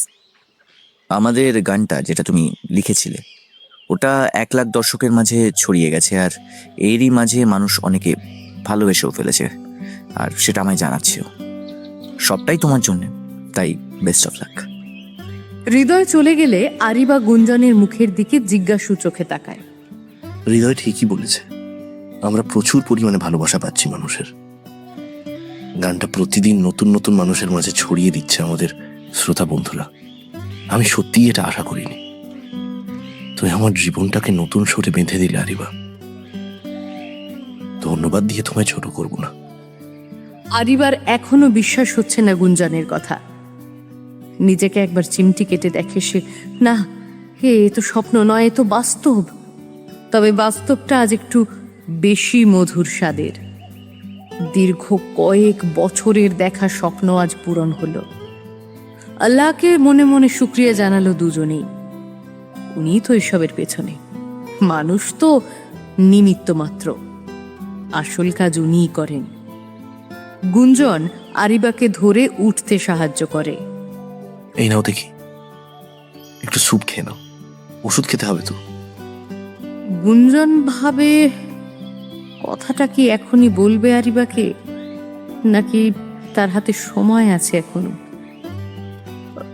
পুরোপুরি কি নিশ্চিত সে? গরম স্যুপে কয়েকবার ফুঁ দিয়ে আরিবাকে খাওয়াতে খাওয়াতে গুঞ্জন নিজের মনের কথাটা বলেই দেয় তাকে।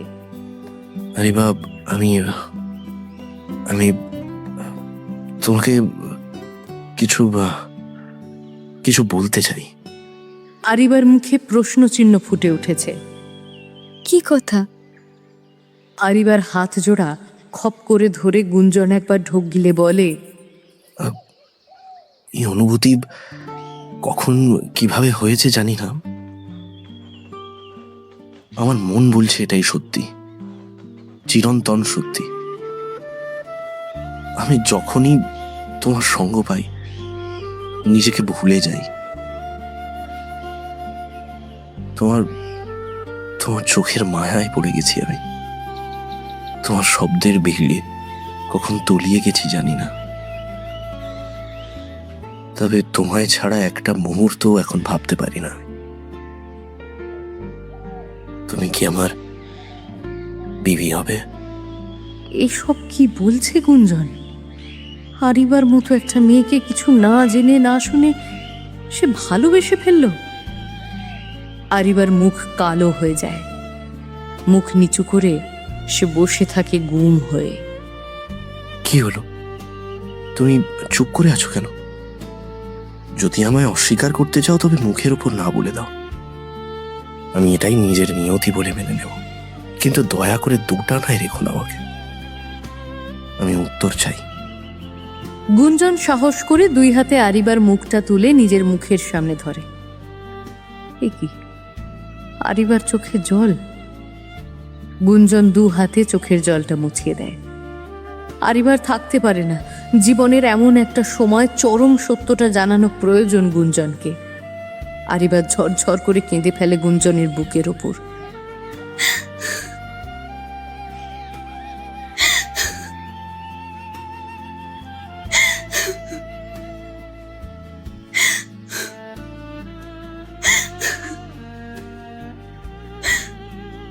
শার্টের বাম দিকটা ভিজে যায় উষ্ণতায়। আরিবাকে শান্ত করে মুখটা আবার নিজের সামনে তুলে ধরে গুঞ্জন। আরিবার শরীরটা কাঁপছে, শুকিয়ে আসা ঠোঁট যুগল তীর তীর করছে মুহুর্মুহু। গুঞ্জন বুঝতে পারে না আরিবা কেন এমন করছে।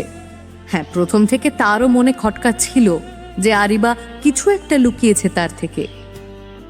এতদিনের মেলামেশার পরও সবটা তার ব্যাপারে জানতে পারেনি গুঞ্জন। কি এমন সত্যি যেটা আরিবাকে এইভাবে মুচড়ে দিয়েছে ভিতরে ভিতরে? গুঞ্জন গলার স্বর নরম করে আরিবার চোখে চোখ রেখে জিজ্ঞেস করলো, কি এমন সত্যি আছে যেটা তুমি আমায় বলতে চেয়েও পারছো না? এই কথা জানার পর কি তুমি আমায় ভালোবাসবে? আমি যে কোনো পরিস্থিতিতে তোমায় ভালোবাসবো। তুমি এখন বলো কি হয়েছে। সত্যিটা হলো এই যে আমি আমি একজন ধর্ষিতা মেয়ে। আমার যখন 12 বছর বয়স, তখনই আমার সাথে আমার কাকা। আকাশ ভেঙে পড়ল গুঞ্জনের মাথায়। হে, এসব কি বলছে আরিবা? সে ধর্ষিতা, তাও আবার নিজের কাকার দ্বারা? গুঞ্জনের চোখের সামনে ঝুপ করে অন্ধকার নেমে আসে। এমন কিছু তো আরিবার মুখ থেকে শোনার জন্য সে প্রস্তুত ছিল না। বিছানা ছেড়ে জানালার গ্রিলের ওপর মাথা দিয়ে ঠায় সে দাঁড়িয়ে থাকে। তার চোখে বোধ হয় জল। আরিবা আর কাঁদছে না, আগের মতোই গলা শান্ত রেখে কথাগুলো বলে চলে সে। বাবা মা মারা যাওয়ার পর কাকার সাথেই আমি থাকতাম। প্রথমে কাকার থেকে স্বাভাবিক আচরণ পেলেও যত বড় হয়ে বুঝতে পারি কিছু একটা ঠিক হচ্ছে না। আমি বাড়িতে থাকলেই নানান অছিলায় কাকা আমায় স্পর্শ করত। মাঝে মাঝে আমার অস্বাভাবিক লাগতো, অস্বস্তি হতো, কিন্তু কিছু বলতে পারতাম না ভয়। এভাবে দিনের পর দিন কাকা আমার সাথে কুকর্ম করতে থাকে, আমাকে রাতে ঘুমের ওষুধ দিয়ে। আমি একদিন ধরে ফেলি, তখন পালিয়ে যাই বাড়ি থেকে। পুলিশের কাছে গিয়ে সব বলে দিই। পুলিশ কাকাকে ধরে, কাকা অনেক বছর জেলেও কাটায়। কিন্তু এখন কাকা হয়ে গেছে এমএলএ, তার ক্ষমতা অনেক। গুঞ্জন চোখ মুছে বলে, কে তোমার কাকা? হাফিজুল আলম। গুঞ্জনের মাথার আগুনটা দপ করে জ্বলে ওঠে। হাফিজুল আলম? ওই শুয়োরের বাচ্চাটা তোমার সাথে এমন করেছে? আমি ওর জান নিয়ে নেবো আজই। আমি এখনই যাচ্ছি ওর সাথে দেখা করতে। আরিবা চিৎকার করে ওঠে, না গুঞ্জন, তুমি কিচ্ছু করবে না। তোমার আমাদের একটা সুন্দর জীবন পড়ে আছে সামনে। আমি চাই না সেটা বরবাদ হয়ে যাক এক নিমেষে। যে পাক থেকে আমি কষ্টে বেরিয়ে এসেছি, সেই পাকে দ্বিতীয়বার আমি তোমাকে নিয়ে তলিয়ে যেতে চাই না। আমার কসম, তুমি কোথাও যাবে না। গুঞ্জন আরিবার পাশে গিয়ে বসলো, ওর মাথাটা বুকে টেনে নিয়ে আলতো করে চুম্বন করলো। এখন কি করবো আমরা? চলো না, আমরা অনেক দূরে কোথাও পালিয়ে যাই, যেখানে শুধু তুমি আর আমি। আমাদের কেউ চিনবে না, কেউ জানবে না। অনেক তো হলো, এবার একটু নিজেদের জন্য বাঁচি। পারবে না তুমি? তুমি সাথে থাকলে যে কোনো শক্তির সাথে আমি লড়তে পারি। গুঞ্জন আরিবার কাছে এগিয়ে যায়। আরিবা চোখ বন্ধ করে নেয়। গুঞ্জনের গরম নিঃশ্বাস তার চোখের ওপর পড়ছে এখন। শরীরটা একবার কেঁপে উঠল আরিবার। এই অনুভূতি ভিন্ন, এই স্পর্শ যেন শত বর্ষের পরিচিত। গুঞ্জন একটু একটু করে ঠোঁট বাড়িয়ে মিশিয়ে দিল আরিবার শুকনো কম্পিত ঠোঁটের সাথে। উত্তেজনায় আরিবা খামচে ধরল গুঞ্জনের গলাটা। চিনচিনে ব্যথাটা এখন উপেক্ষিত। কিছুক্ষণ একসাথে জুড়ে থাকার পর গুঞ্জন ঠোঁট ছেড়ে দেয় আরিবার। একটা কবিতা গুঞ্জনের অনুভূতিকে প্রকাশ করল। তোমার ঠোঁটে রাঙিয়ে দিয়ে যাও, ধুলো পড়েছে শরীরের কোণে কোণে। সাদা কালো এই শহরের বুকে আবির্ভূত হও মোর হৃৎস্পন্দনে। আরিবা এর উত্তরে বলল, সুরের মায়ায় পড়েছি আমি, ছুটেছে মন কোন আশায়। নিরাপদ তোমার বাহুডোরে বেঁধে নাও অবুঝ ভালোবাসায়। বিকেলের মধ্যে ব্যাগপত্র রেডি করে হৃদয়ের জন্য অপেক্ষা করে তারা। গুঞ্জন হৃদয়কে 2টো টিকিট কেটে নিতে বলেছে। আজই গুঞ্জন আর আরিবা দার্জিলিং চলে যাবে। হৃদয়ের এখানে বলার মতো কিছু নেই, সে এক কথায় রাজি হয়ে যায়। হৃদয়ের কথা মতো সন্ধেবেলায় তৈরি হয়ে থাকে যে হৃদয় গাড়ি নিয়ে এলেই ওরা রওনা হয়ে যাবে। সন্ধে গড়িয়ে গেলে হৃদয়ের গাড়ির আওয়াজ পায় গুঞ্জন। জানালা দিয়ে মুখ বাড়িয়ে দেখে হৃদয় হাতছানি দিয়ে ডাকছে। হৃদয়কে দেখে দুজনে বাড়ির বাইরে রাস্তায় এসে দাঁড়ায়। হৃদয় ওদের দেখে হাসি মুখে বলে, এই উঠে পড় গাড়িতে, তোদের ট্রেন রাতেই আছে। চল চল চল, দেরি করিস না, চল। এরপর গাড়িতে বসে হৃদয় আর একটা কথাও বলে না, চুপচাপ নিজের মতো গাড়ি চালায়। গুঞ্জন তাকে কয়েকবার জিজ্ঞেস করে টিকিটের কথা, কিন্তু সে যেন শুনতেই পায় না। সে ইগনোর করছে দেখে গুঞ্জন একটু জোরেই বলল, কি রে, টিকিটের কথা জিজ্ঞেস করছি, কিছু বলছিস না কেন? আর এটা কোথায় নিয়ে যাচ্ছিস? এটা তো অন্য রাস্তা, স্টেশনের রাস্তা তো ডান দিকে। এতক্ষণ গাড়ির ভেতর ঘুটঘুটে অন্ধকারে দেখতে পায়নি গুঞ্জন। দুজন লোক খুব সন্তর্পণে অন্ধকারের সাথে গা মিশিয়ে ব্যাকসিটে বসে আছে। কিছু বুঝে ওঠার আগেই গুঞ্জন আর আরিবার মাথায় সজোরে ভারী কিছু দিয়ে আঘাত করে ওরা। অজ্ঞান হয়ে সিটের ওপর পড়ে যায় দুজন। জ্ঞান যখন ফিরল তখন নিজেদেরকে সেই পরিচিত নদীর পাড়ে আবিষ্কার করল গুঞ্জন। তার ঠিক পাশেই পড়ে থাকা আরিবার সদ্য জ্ঞান ফিরেছে। গুঞ্জন কয়েকটা কণ্ঠস্বরের উল্লাসের আওয়াজ শুনতে পেল, কিন্তু নড়তে পারল না, কারণ ওদের দুজনকে পিছমোড়া করে বেঁধে রাখা হয়েছে। হৃদয়কে আর কয়েকজনকে চোখের সামনে দাঁড়িয়ে হাসতে দেখে অবাক হয়ে গেল গুঞ্জন। হৃদয়ের সাথে ছিল হাফিজুল আলম আর তার ছেলে শাকিল, সাথে আর দুজন গুন্ডা মতন লোক। এসব এসব কি হচ্ছে কি? আমাদের আমাদের হাত পা বেঁধে রেখেছো কেন? হৃদয়, তুই এখানে কি করছিস? হৃদয় বিশ্রী হাসি হেসে বলল, সালা, তোর ফুল সজ্জা করতে এসছি হারামজাদা, তোদের মারতে এসছি এখানে। আমরা তোদের কি ক্ষতি করেছি? তুই এমনটা কি করে করতে পারি রাস্কেল? আমি না তোর বেস্ট ফ্রেন্ড। বন্ধুত্বের 108 বার। কে তোর বন্ধু? হ্যাঁ, আমি কোনোদিনও তোর বন্ধু ছিলাম না। আমি তোকে দেখে হিংসা করতাম রে বোকা। কারণ সব সময় সব ভালোটা তুই ছিনিয়ে নিতিস আমার থেকে। এমনকি আমি যাকে ভালোবাসতাম তাকেও। আরিবাকে প্রথম আমি ভালোবেসেছিলাম, এটা জানার পরেও যে ও একটা রেপড মেয়ে, কিন্তু তুই ওকে ছিনিয়ে নিতি। এতদিন চুপ ছিলাম, আর নয়, এবার তোদের দুটোকে মেরে এই নদীতেই ভাসিয়ে দেব। মরার পর যত ইচ্ছে ফুর্তি করিস। হাফিজুল আর শাকিল উচ্চ স্বরে হেসে উঠল। আরিবার চোখ বুজে এলো, সে জ্ঞান হারাচ্ছে ধীরে ধীরে। আরিবার চোখ খোলো, তোমার কিচ্ছু হবে না, আমি আছি তো, ভয় পেও না। মরতে বসেও রাজকুমারের আশিকই কমছে না। সোয়েট শালা। হাফিজুল একটা পিস্তল তুলে দিল হৃদয়ের হাতে। হৃদয় সেটা তাক করলো আরিবাকে লক্ষ্য করে। না না হৃদয়, আমাদের দোস্তির কসম, ছেড়ে দে ওকে, বাঁচতে দে ওকে। তুই তুই তুই আমায় মেরে ফেল, আমায় মেরে ফেল তুই। ততক্ষণে সব শেষ। পরপর 3টে গুলি বিকট এক কান ফাটানো শব্দ করে এফোড় ওফোড় করে দিল আরিবার দেহটাকে। ক্ষণিকের জন্য কেঁপে শিথিল হয়ে পড়ল আরিবা। সে আর নেই। গুঞ্জন বুক ফাটা কান্নায় ভেঙে পড়ল।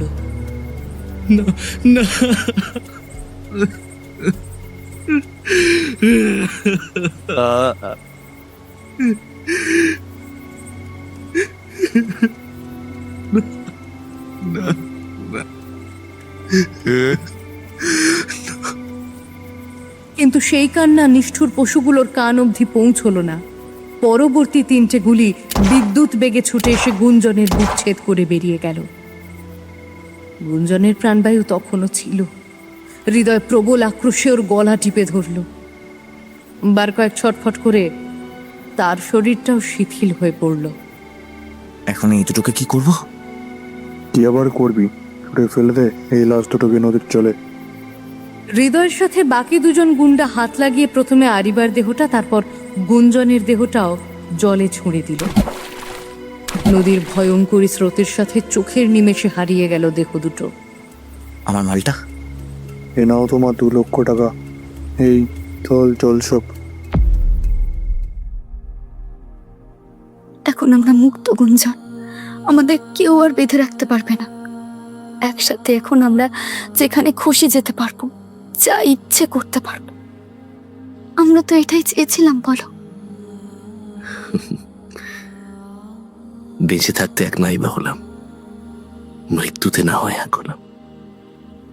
2টো সাদা অবয়ব ঝলমলে আকাশের বুকে ডানা মেলে ভেসে চলেছে, বাঁধন ছাড়া 2 পক্ষী যুগলের ন্যায়। পৃথিবীর সকল শিকল তারা ভেঙে দিয়েছে, আজ নিজেদের মুক্ত করেছে। ভালো করে লক্ষ্য করলে দেখা যায় সাদা অবয়ব দুটো ধীরে ধীরে 2টো মানুষের পূর্ণ দেহাবয়ব নিচ্ছে, কিছুটা আরিবা আর গুঞ্জনের মতো।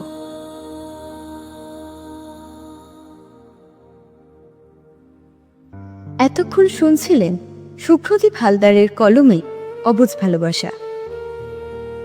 সকল শ্রোতা বন্ধুদের জানাই অসংখ্য ধন্যবাদ এতক্ষণ আমাদের সঙ্গে জুড়ে থাকার জন্য, গল্প শোনার জন্য। আমাদের আজকের উপস্থাপনা তোমাদের কেমন লাগলো তা কমেন্ট করে জানাতে ভুলো না। আমাদের গল্পের আসরে যদি নতুন হয়ে থাকো তাহলে চটপট সাবস্ক্রাইব করে পরিবারের সাথে যুক্ত হয়ে যাও, কেননা এটা শুধু গল্প নয়, তোমাদের গপ্প কথা।